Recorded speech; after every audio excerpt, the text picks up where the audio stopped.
Personnellement, c'est un quartier que j'aime beaucoup. Je m'y sens vraiment bien. C'est un quartier cosmopolite. J'habite à Porte de Montmartre, boulevard Ney. Et ce que j'aime bien le quartier, j'aime bien mes amis.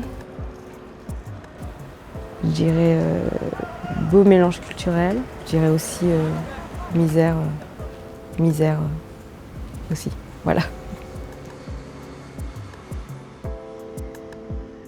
C'est un quartier qui a envie de changer. Il cherche à rendre un peu des rues plus jolies en amenant de la verdure. Il y a des chouettes initiatives. Ouais.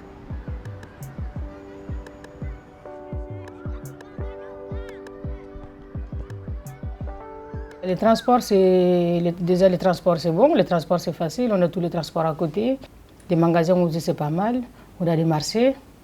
Bon, tout ça là c'est pas mal, bon, ça me range bien. Il y a les commerçants aussi qui sont de ma communauté proche, je suis kabyle. Du coup, je trouve des commerçants kabyles. Et par rapport aussi à ma pratique religieuse, je trouve ce qui est halal, ce qui, dans certains quartiers, n'y est pas. Donc voilà, c'est tout cet ensemble qui fait que le quartier, pour moi, il nous correspond, à moi et mes enfants.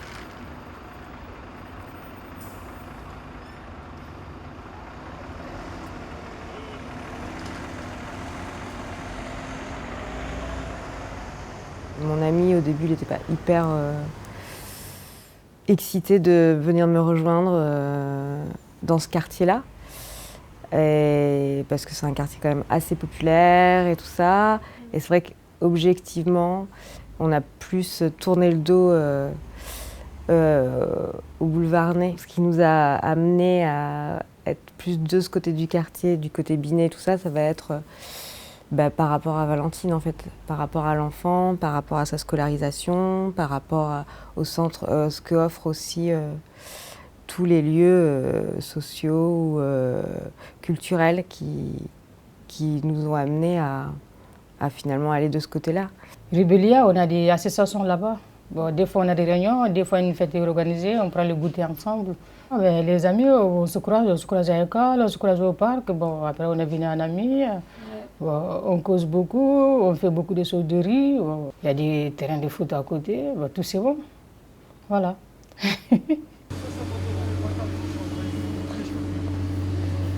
Bon, c'est vrai que le quartier est parfois impropre. Il y a beaucoup de dépôts d'ordures et ils sont déposés sauvagement, ce qui est regrettable. Mais c'est vrai qu'il y a un manque de civisme quand même de certains habitants ou d'autres personnes qui viennent squatter de ce côté-là. Je venais de Montmartre et j'habitais toute seule avec mon fils et donc j'ai rencontré mon ami avec qui on a aménagé et on a eu une petite fille. Donc on a en fait, lui il a déjà 2 filles, plus on a moi, mon fils et ma fille, donc on est 6 en tout. À Montmartre, pour comparer, j'avais pas beaucoup plus de parcs, mais c'est vrai que les balades dans les rues constituaient déjà une promenade agréable parce que c'est calme, c'est plutôt joli, voilà, c'est bien fréquenté, tout ça. Ici, se balader dans les rues pour aller faire des courses, oui, mais se balader parce que c'est agréable, non. C'est vrai qu'à Montmartre, c'était un peu snob, un petit peu, les gens, bon, comme il y a beaucoup de touristes, les gens s'attachent pas trop les uns aux autres comme ça, quoi. Alors que ici, c'est vrai que j'ai rencontré des gens assez aimables et sympathiques en fait, assez rapidement.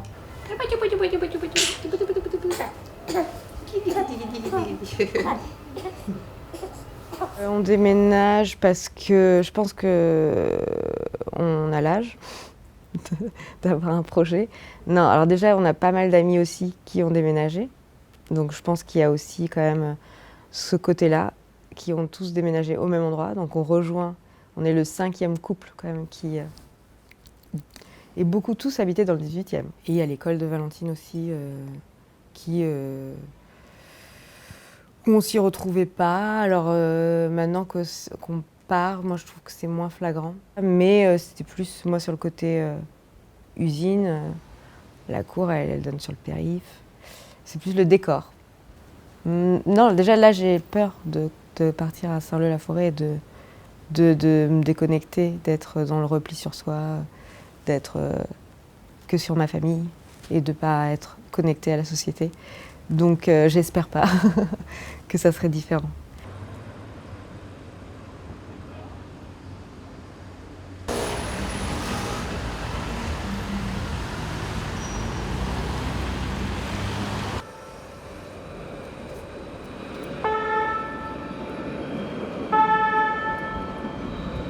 Donc je sors de chez moi avec mon fils et ma fille.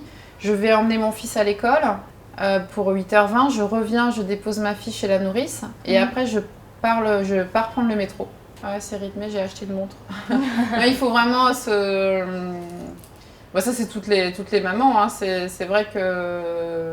Bon, les papas aussi, mais bon, c'est vrai que mon ami commence tôt, finit tard. Du coup, le temps qu'il arrive, moi, j'ai déjà fait une partie des allers-retours. Bon, après, il prend le relais à la maison, hein, mais ouais, c'est vrai que du coup, ça fait un peu courir. On peut moins s'investir dans son travail aussi, parce qu'à 17h, je suis obligée de lever le camp. Bon, ça, c'est... Ouais. Je suis passée par une période de chômage aussi qui était quand même pénible. C'était un choix, en même temps une obligation. C'était par rapport justement à mon fils et à sa sécurité dans le quartier. Parce qu'à un moment donné, quand même, il faut le dire, il y a du trafic et j'avais vraiment craint pour lui. Bon, j'ai traversé tant bien que mal cette période. Même au niveau financier, c'est pas évident. Quand j'ai su que... Enfin, j'étais sûre que mon fils pouvait être responsable. Il est conscient des dangers qui l'entourent et qu'il sait dire non à tout. Voilà, donc je suis rassurée, j'ai repris le travail.